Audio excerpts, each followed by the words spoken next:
So today we're going to learn about units in general, which includes metric units and systems of units. So today is the last class in which we will dedicate the whole time to learning math, reviewing math, and tools that you need to succeed in physics. And from next class onwards, we will start with actual physics topics.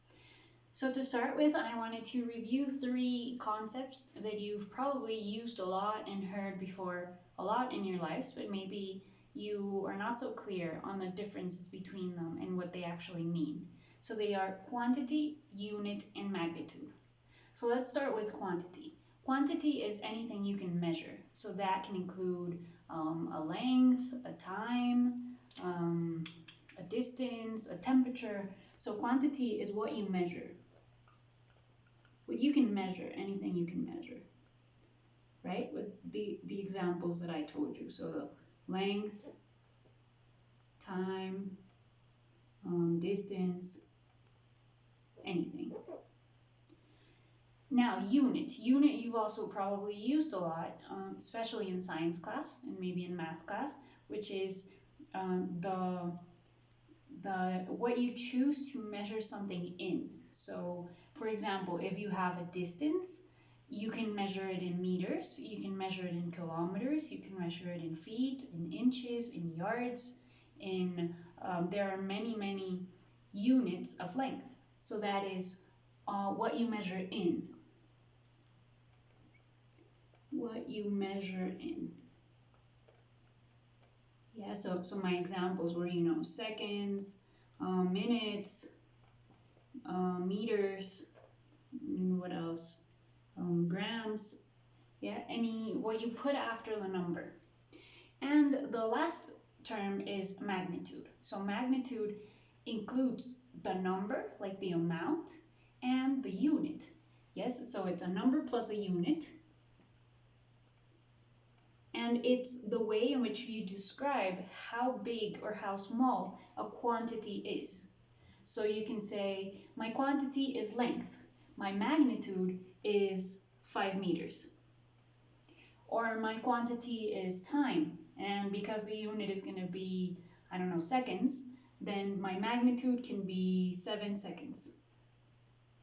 Yeah? So quantity is what you measure. Magnitude is how much it measures, and it includes a size and a unit. So those are the three concepts that I think you're pretty familiar with. I just wanted to review them. Remember that every single quantity, when you give its magnitude, you should always use a unit. Maybe in math that's not that common, but in physics and in chemistry, it's going to be very important to always give the units. Because if I'm asking for something in kilometers and you give it in miles, you're going to get the wrong answer. So remember to always use the units. Now there are many systems of units, but the most common are these three. So the most common in science is this first one called SI units. That comes from Système, I don't know how it's pronounced, Système International in French. I think it's spelled like this, but I'm not really fluent in French, so you guys will tell me if you know French. So it's called Système International. It has, I think, 7 or 8 basic units, and everything else comes from that. But we're only going to use, this year, we're only going to use 3 because the type of, the quantities that we're going to look at are distance, time, and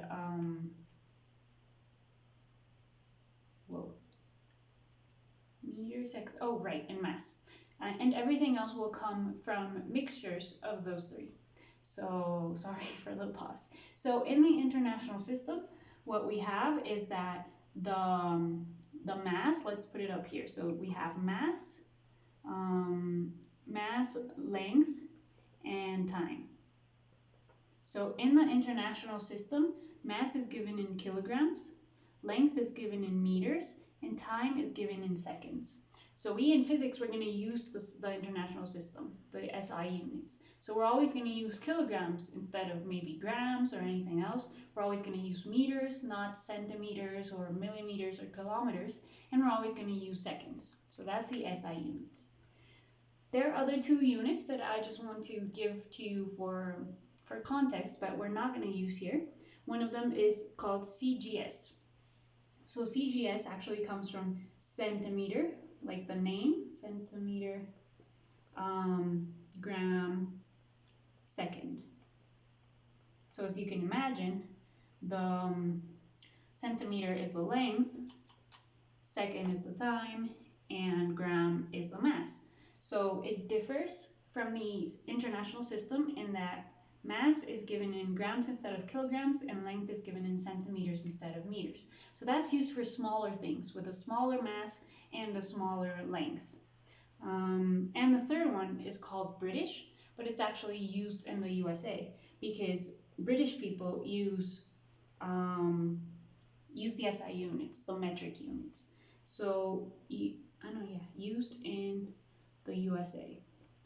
And these include a very big number of random units that are not metric. So in a second, we're going to look at metric units, and they are multiples of 10. So we have meters, centimeters, millimeters, kilometers, and we can apply that to grams too.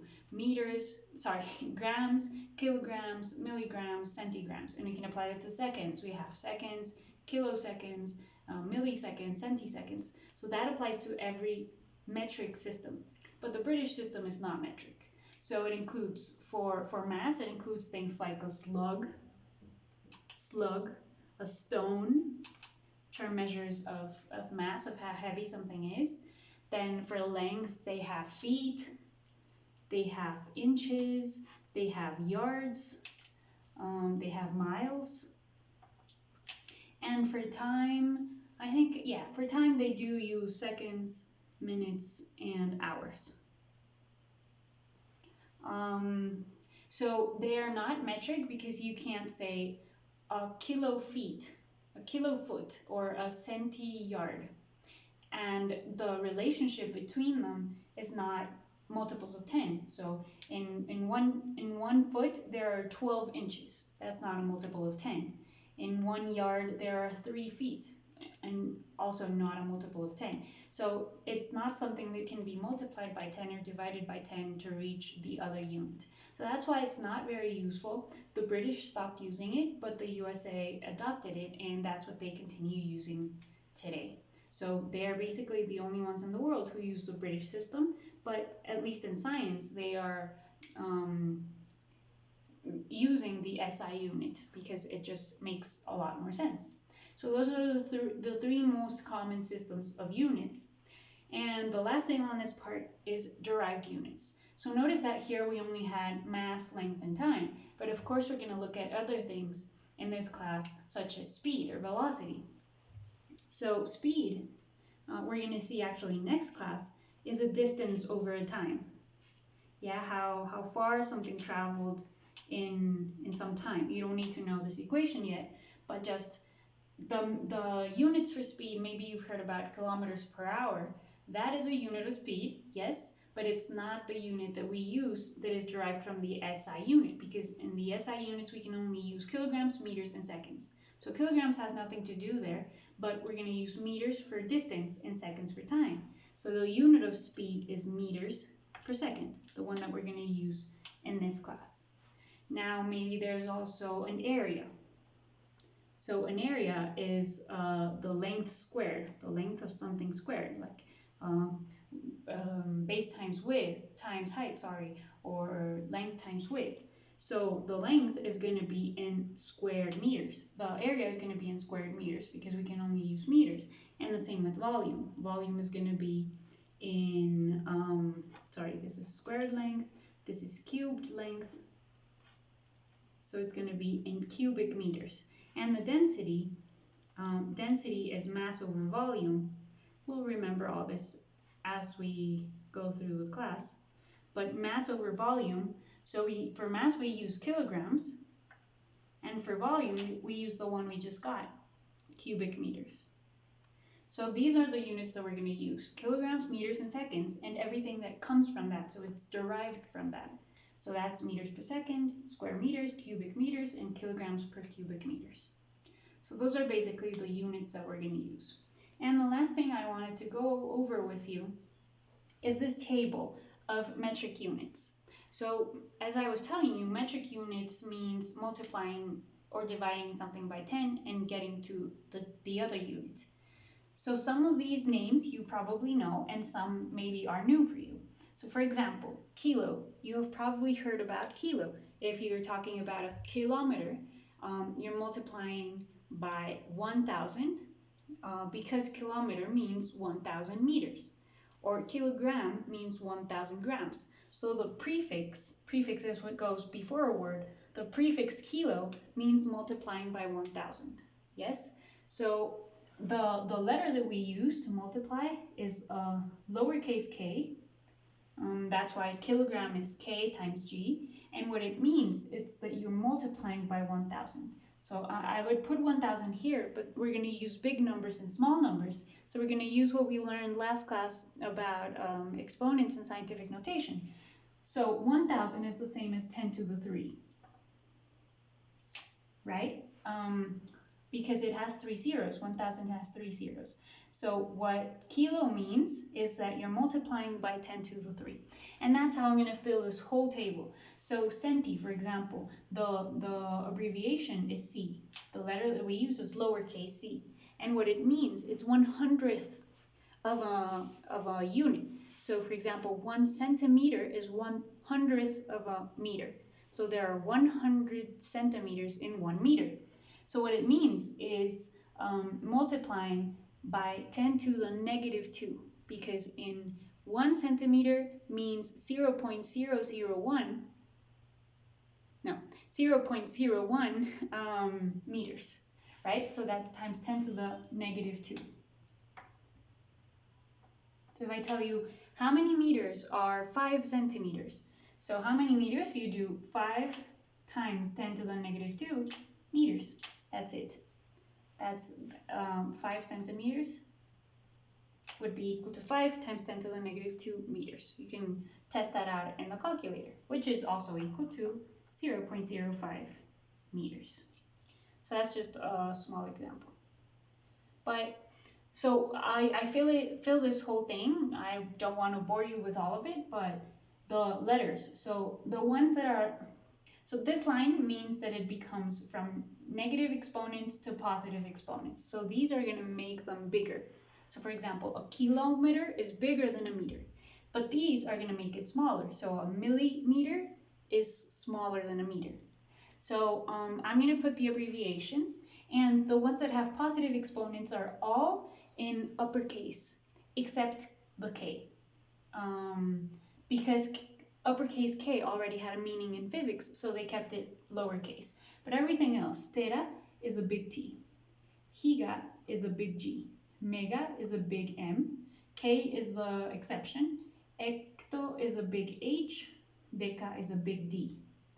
And here in the ones that are smaller, all of those are small lowercase letters. So deci is a small d, milli is a small m, micro is a small mu. So mu is a Greek letter, and this is the only one that uses a Greek letter. I'm not sure why, but it's a Greek letter that looks sort of like a U and sort of like an M. It's like a mixture between a U and an M.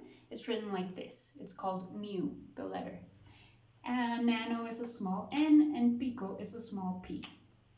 So notice we have a D here and a D here, and an M here and an M here. So it's important that you keep the upper and lower case as mentioned, so that you don't get confused.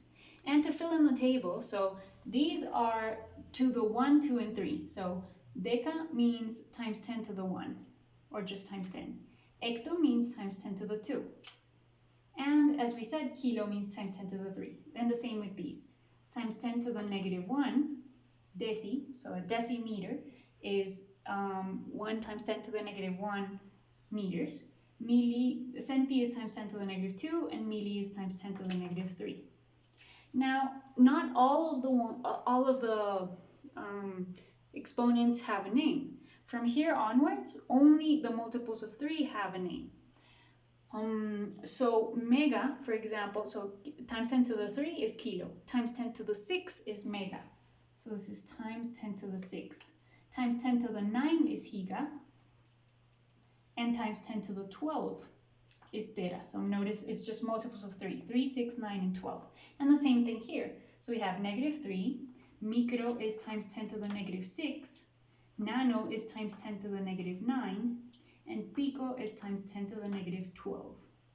So these are the meanings. So maybe you've heard about tera, giga, and mega when we're talking about bytes, internet speeds, sizes of movies. So you can buy, for example, a solid state drive that has a capacity of 1 terabyte or 128 gigabytes, or your cell phone has these many gigabytes of RAM or of memory. So that's what these means. If we're talking about if your cell phone has, what's a 128 gigabytes, then I'm going to do that example here. 128 gigabytes is equal to 128, and then you multiply by whatever it says here. So giga is times 10 to the 9, so it's times 10 to the 9 bytes.